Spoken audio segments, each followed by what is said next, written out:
Welcome everyone. This is our webinar for September 2025 and we're going to show you around Quirkos Web. We're going to show you some of the main features, how to get going, as well as some of the updates that we've added recently.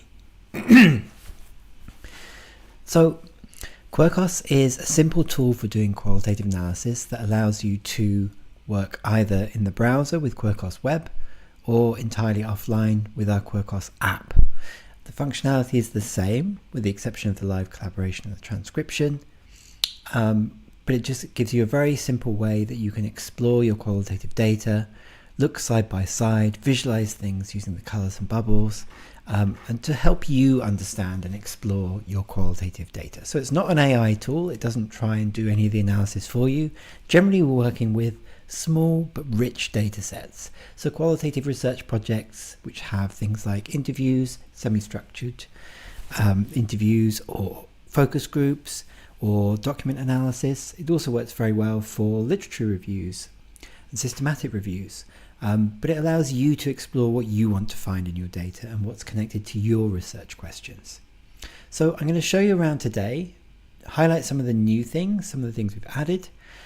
First of all, I should talk about our transcription service. So we do have an automated transcription service, which is an optional add-on if you want that on top of the Quirkos Cloud subscription. We've added the ability to do speaker identification to that now. So it's an encrypted service where you add a source of audio or video, so recording of an interview that you might have. It gets encrypted on your computer and then sent to our own secure servers. We don't share those with anyone else. The data is not shared with anyone else. It's end-to-end encrypted, so the data doesn't go anywhere else. It's not used to train any AI or anything like that. And within a couple of minutes, you'll get back a text representation of that, which is sent, again, encrypted directly back to you. And after that, you can do whatever you like with it. But it's incredibly cheap because we're able to run it ourselves. And it also is very secure. So if you've got confidentiality issues or you need to talk to your IRB or so on, we can make sure that we tick those boxes. So you get 50 hours of transcription a month for about £10 a month or $12 a month, or 11 euros a month. And it's very easy to use. Now we've got speaker identification. That's incredibly useful for focus groups and things like that. It means that we can identify the different speakers in there, and then you can find them across your sources and make sure that you've got difference between the people asking the questions and the actual participants. So that's something that lots of people have been asking for, and it's one of the things we've added in the last couple of months. But what we're going to do today is go through the basics of using Quirkos, how you get started. There's a free trial for 2 weeks, whether you're working with the offline version or the web version. So choose how you want to work. The advantage of the web version I'm going to show you now is that it does work directly in the browser, so you don't need to install any software. It also backs up your data for you on our secure cloud service. And it also means that you can do live collaboration and log wherever you log in. So if you've got a work computer, home laptop, you log in and your data is just there. So it's just like using any other service. I'm going to log in with my own details. And then I've got a lot of projects already going here. But we're going to start by just showing you a new project. So we'll just click on the new project button and we'll call this Sept Webinar. There's an option here to password protect the project. So on top of the password that you have for the account, you can have separate passwords for each project if you want as well. And a project in Quirkos is where we keep all of our data and we do all of our coding. So you'll see basically the layout of Quirkos is the left side of the screen is where we keep our codes or nodes or themes or quirks or whatever you want to call them. And on the right side of the screen is the sources that we can add. So we're going to start this time by just adding the sources straight away. It might be that you want to add codes first if you've got an existing framework that you want to use. But let's start at the moment with adding some sources. And we can do this with the button at the top left here. You see we've got the option to transcribe here if we want to get text out of an audio file that we have. But we got here the add sources option. And we've got another new option here as well. So we can create a blank source where we can write and edit and copy and paste. we can also import files from our computer. So if we already have our data in Word files, so that's docx files, and we've now added ODT support as well, which is the new default for Word. You can also add PDFs, which is especially useful if you've got documents or literature that you want to review, and also plain text files. You can also import spreadsheet files, so if you've got data that comes from a survey or something like that, it's very easy to bring that in too. We've also got this option here for OCR import, and what this is called is optical character recognition. So this is older PDFs that have been scanned, or actually pictures that you've got on your phone that might have pictures of text, like a page of a chapter or a poster you saw around and about. And what it will do is try and read the text and actually put that in as a text source. So that's another thing that lots of people have been asking for. That greatly improves particularly PDF import. For now, we're going to use the import option here, and we're going to bring in some sources of data that we have already on our computer. These are just Word files. So I can click to select just one or a whole series at a time. I'm going to bring them all in at once and then just click the open button. And that's going to now upload those to Quirkos Cloud and put them in this project. So we've got copies of those in our Quirkos Cloud project. So what you can see here is now we've got all these different tabs which have appeared. And just like the tabs in your browser, these tabs show you the different sources of data that we've now copied into the project. So going between the different sources of data, the different interview transcripts we have, is just as easy as going through here and tabbing between the different sources. So now that we've got that data, we're just going to have a little look about how we categorize and group those in Quirkos.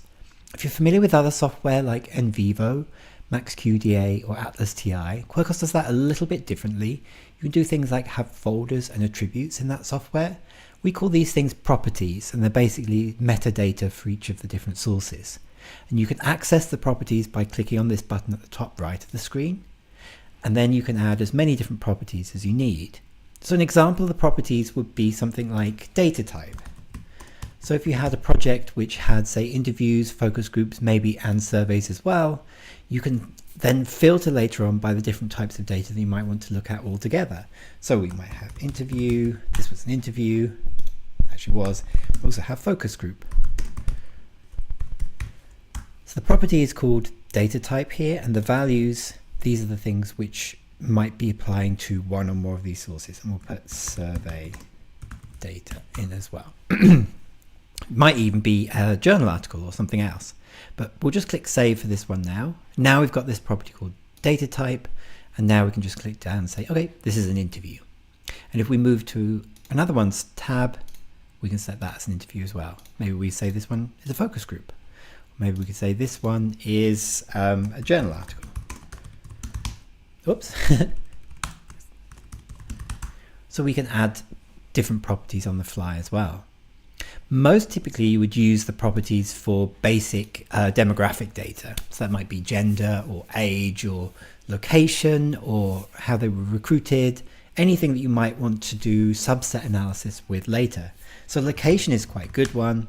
Maybe you might have Scotland, England, Wales, Northern Ireland, or even, Canada. So it could be anywhere.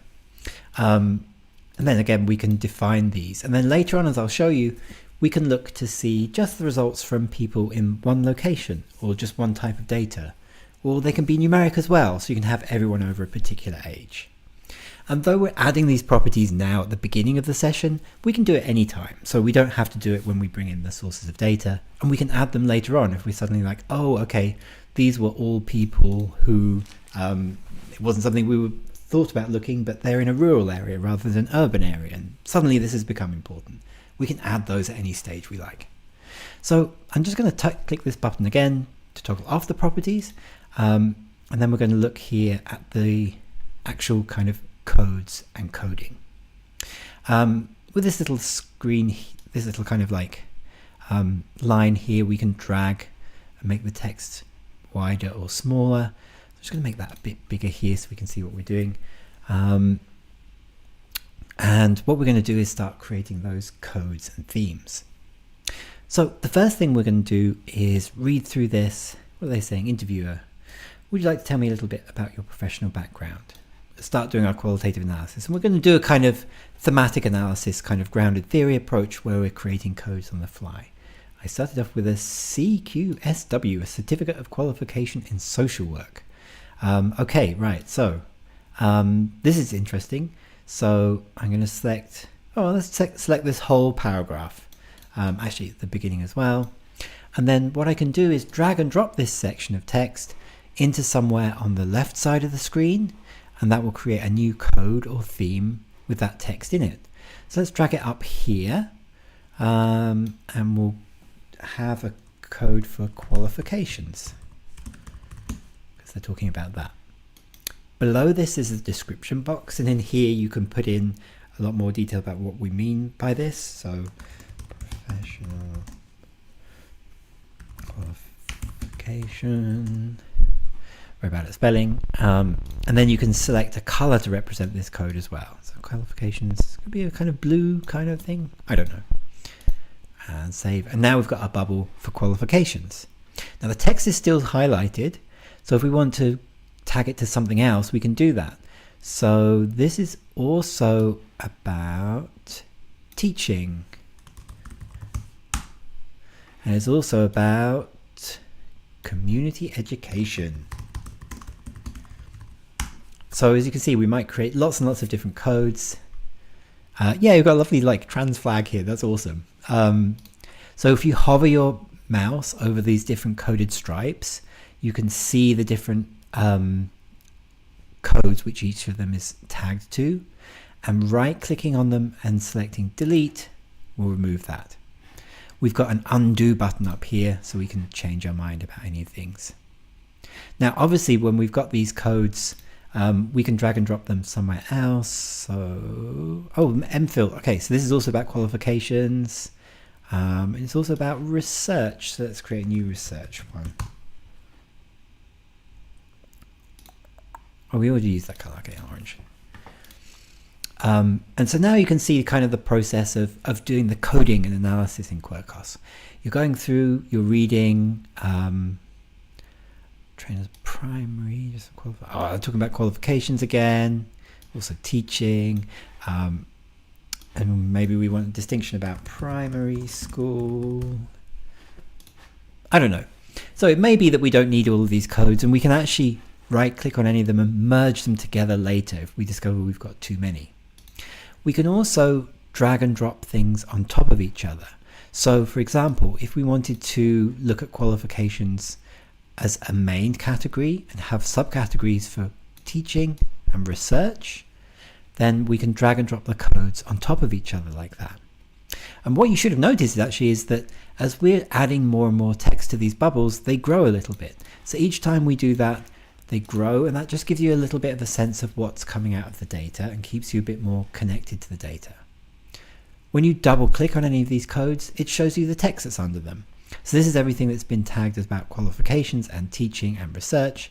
We just want to see what's on research. We just click on that bubble there. And anywhere in Quirkos where you've got these quotes, you can just tick this box at the top here to select them all, and then copy and paste them into where you're writing up. So when we come to write up our section on qualifications, here are all the quotes. They're easy to find again. That's the main advantage of using qualitative software in my book. And they come with the attribution as well, so you know which source they come from. And you can click on this just to go back to that space in the source, to go back and do maybe a bit more coding. Now there's a couple of other ways that you can work with the data as well. If you don't want to do codes, or if you're working, for example, with an approach like in vivo coding or line-by-line coding, you can drag and drop the text into what we call this memo column here, which is toggled by this bottom at the top. And clicking here, dragging text here allows us to annotate that, so to kind of scribble in the margin and say supervisors didn't have doctorates. Oops. So now anywhere where this piece of text comes up, we'll have our annotation here and who put it in there. And so if you want to do a type of approach where you want to do this kind of line by line annotation before you start creating codes, then you can do that. And clicking on this will allow you to select that text, and then you can drag and drop and code it later on if you want to. It's also useful just for your own kind of notes and comments. So this is kind of like a surprising thing, really. We might also want to say, well, I'm not sure what they think about this, or we might actually want to have a discussion with other people that are collaborating on the project, and we can use that memo column here to do that. And you'll see now everywhere we double click primary school, we have the memo column open, we can see the annotation that we have to that piece of text as well. Now there's another way that we can kind of annotate across the whole project, and that's actually using the chat function in the bottom left here. So the chat allows us to do live chat if we're collaborating on the project with people, but it also can just be used as a log. So we can say starting project today. Not sure about how many codes I've created for education. And that way it's something we can export at the end of the project, but it's also a way that we can just keep track of our decision making or any other things that we need to do. So that's a very useful tool even when you're not collaborating, because it allows you to annotate and keep your thoughts across the whole project. Now what I'm going to do is show you what a project looks like when we've done a little bit more work on it. As you can see, and if you've done any qualitative analysis before, this process of kind of like going through dragging and dropping onto codes, creating dozens and dozens of codes is a big part of what you spend most of your time doing when you're doing this kind of in-depth qualitative analysis. We've made a lot of additions to Quirkos recently that improve the speed when you have lots of codes and coding, so it's got much better at that. But still, we feel that you need to kind of have a stage where you do go through and you merge codes together, you delete codes you don't need, or you use things like the grouping system here, which allows you to turn on and off certain codes. So if we have a code here which is called, well, let's call this education, because between education and primary school and so on, we've got a whole bunch of different things. And we might create another one called research. So we've got these two groups now for our codes. Let's actually pull out research and teaching here so we can see those. And primary school, okay, so I'm going to add that to the education group. That's definitely about education. Community education, okay, that's definitely going to go in the education group. Teaching, yeah. Qualifications, okay, that's neither really, so I'm going to leave that out. But research we'll put into the research group. And again, so you can see now we can just show the education codes there. We'll also show the research codes, or we can turn that off and then see all of them. So particularly later on, you can use this to do things like tagging your open and axial codes, or your kind of like base codes and your kind of higher level themes, but you can also use it kind of more thematically, so everything that's on one particular code or another. And as I'll show later, there are lots of tools which allow us to visualize and explore those. Now the next thing that I'm going to do is open a project that we've done a lot more coding, just so I can show you the tools that we have which allow you to explore the data once you're kind of maybe not finished but done a bit more work than we can do in like a 20-minute intro session. So if I search here for, I think it's this one. So this is the same, actually the same data sources here, but they've now been kind of fully coded, and you can see how we've got lots and lots of codes across all of our different sources. And now we've got, if I zoom out so we can see all this, yeah, a lot of different codes, bit of a mess, so maybe we want to put it in a grid. Yeah, okay, that looks better. And we can also do things like now double click on these codes to see everything that's under them. And we can also rearrange them in lots of different ways that we like. I quite like this messy kind of canvas view because I've kind of dragged and dropped codes to places where it makes sense for me. And you can see that this code around vulnerabilities is the largest, so there's 87 quotes which have been put under that from all across all the different sources. And if we double click on that, it will load all of those quotes there, and we can drill down and see just things like training gap, for example, and then we can read the text. So that's a very important part of the qualitative analysis process, really, is going through and reading in different ways. So reading not just one particular person, but across all of them about what they're saying on a similar topic to see how that compares and contrasts. And these views really help you do that, and then copy and paste those quotes to write up later. So now I'm going to show you the filter view that we talked about earlier, and this allows you to kind of do subset analysis of anything you like. So, okay, so you can search for particular keywords here, for example, so that's useful, for example. Okay, well, let's look for education. Okay, so who's talking about that most? Okay, Bruce talks about education most. Those are all the instances where he uses that word, and so on.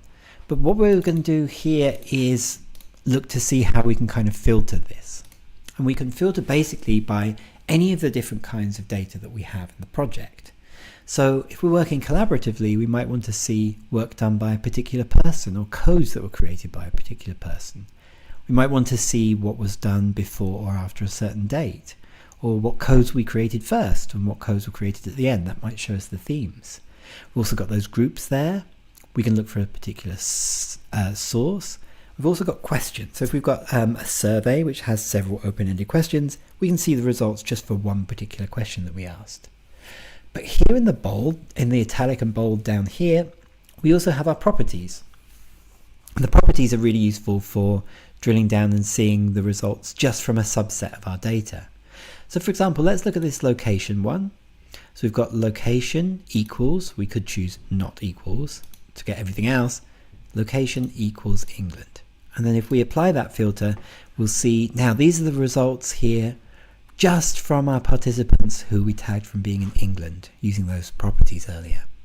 And so if we look at vulnerabilities here, these are now it's everything that just our participants in England said about vulnerabilities. And we might want to go through and read that and see if there's a pattern. But in Quirkos, we can also do a side-by-side comparison. So I'm just going to zoom out a little bit so we can see that. If we look, for example, let's look at England and Scotland. Okay, I don't think there's very many participants in Scotland. But anyway, we can look and see, okay, both of them are talking about vulnerabilities as the most common code. There's quite a jump in talking about messy journeys and training gap. So maybe we want to go through and read what was the differences in how people in different university sectors talked about their training gap and their training needs. So that could be super interesting. And this side-by-side view allows us to read both of those things next to each other and get a real sense about what the qualitative difference is, rather than just relying on the numbers of codes that we've tagged in a particular source. We can also add more and more criteria here. So if we wanted to look, for example, at people from England who were in sociology, we can drill down that respect. We can keep adding these codes. And remember, we can also use the not equal to, so everyone in England who didn't do sociology. So there's lots of different ways that you can explore the data. And depending on what you're looking for and what kind of scope of participants you have, this can be a really useful way of helping you to read different and explore the data in different ways. I'm going to click back to the home view here, and we're going to look once more at some of the visualizations that we have for the codes here. So if you remember when we were doing the coding, we took an approach where we were allowing ourselves to add one section of text to lots of different codes, which is a really useful way to get around lots of different things. So for example, if you have things like positive and negative code, then you can look at that across all of your different themes, and that can be really helpful. So let's look, for example, and see how often particular codes are occurring together. So let's look at this unsurprising one. Right click here and choose overlap view, and that will show us with a kind of hierarchy here. The ones on the top are the ones that occurred together the most. So the thing that occurred most with unsurprising was vulnerability. So people expressed this notion of being vulnerable in their career, but it was actually not surprising, or at least they kind of expected that. So that's kind of interesting. Training gap doesn't feature very highly, and these other ones down the bottom only occurred once. So it was unsurprising about who actually does the research. Okay, there's nothing. This is a good mantra for us today, actually. Bruce agrees there's nothing quite like going through the data and transcribing it yourself. It's tedious and boring, but worth it. Well, there you go. So there's an unsurprising thing about who actually does the work of the research. And so that's a nice way that we can kind of drill down into our codes and look at the connections between the codes. And we can right click on any of the bubbles and do this. So if we want to see, let's look at this messy journeys one here and look at the overview for that. Okay, messy journeys, connecting with other jobs. So, you know, this is people talking about their academic careers and how sometimes they had to have other jobs to pay the bills and pay the mortgage and so on. So again, this is a really nice way to see connections between the codes and then everything which occurs together with different codes here. Now I'm going to very briefly show some of the export options that we have in Quirkos, some of the other ways that once we've done our coding analysis, we can get the data out. I've already talked a little bit about how with any of these double clicking here, we can tick here to select the quotes and get individual quotes out. What if we want something more? Well, up here and with the export options, we have a lot of different options, and I'll go through them one by one. The first one we have here is XLSX, and that's the standard spreadsheet format, Excel kind of format. And basically that will give us a series of workbooks here which show different aspects of the data. So for example, all the quotes and all the details about them, who coded them and when, what source they came from, the properties of that, and then the actual text of it. We've also got our quirks here, the codes. And so this is like our code book if we want to export that, and it's often put in an appendix, all the codes we used, how often they got used, how often they were used in each source. So there's a lot of information here. So whoops. If we want to do quantitative analysis, if we want to use the pivot tables to filter and sort of these things and look at our data in different ways in Excel, we can do that as well.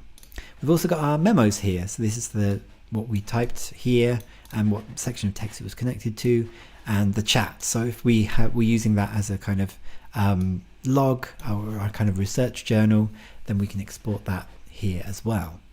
So lots of different ways that you can explore the data and do any kind of quantitative statistics you want in SPSS or R as well as Excel. We also have Word export here. So this allows us to create basically transcripts of our documents back out again, but as if we'd coded those kind of with highlighters. So it uses the comments feature in Word to show as a color-coded Word document exactly how we code it. And this is useful again for an appendix maybe, or if we want to share with our participants, or even if we just want to kind of print it out, go and touch grass and get away from the computer and do a little bit of coding without using software. So there's always the option to go back there with the Word export. And it's very nice for you to print out, especially if you've got a color printer to hand.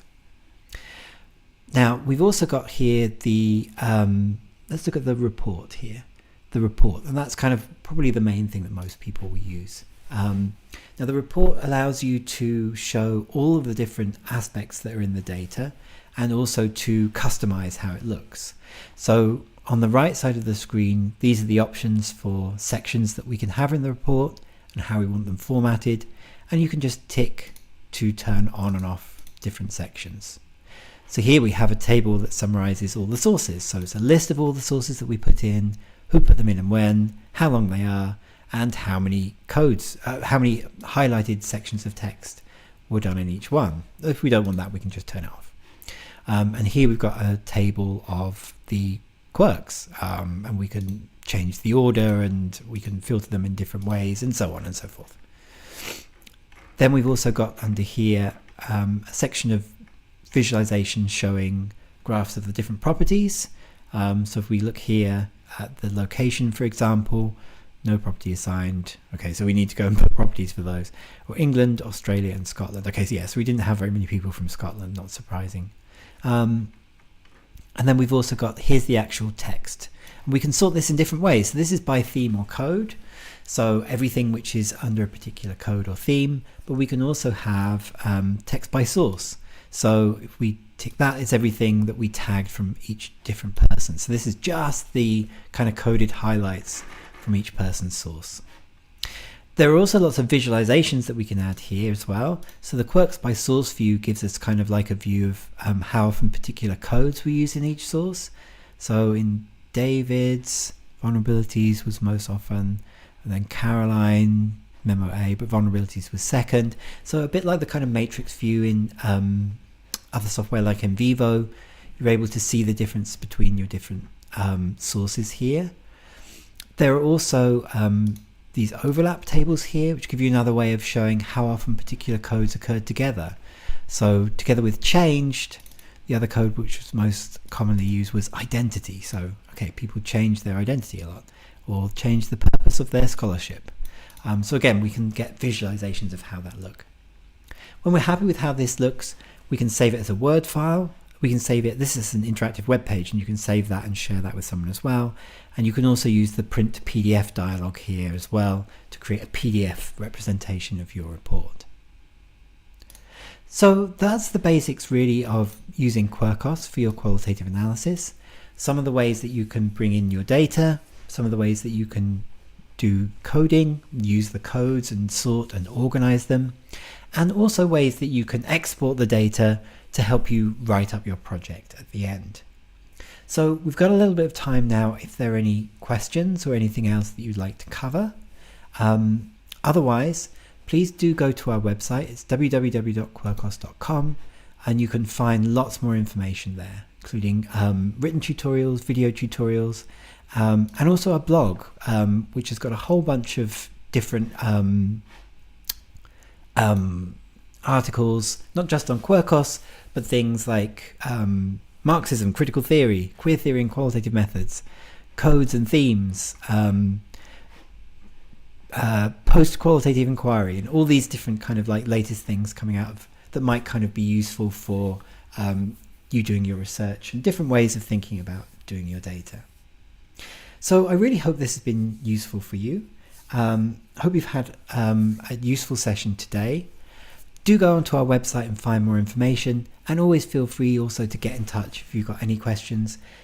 Give the free trial a whirl, and we're always here with any questions if you want to have at them. Thanks very much.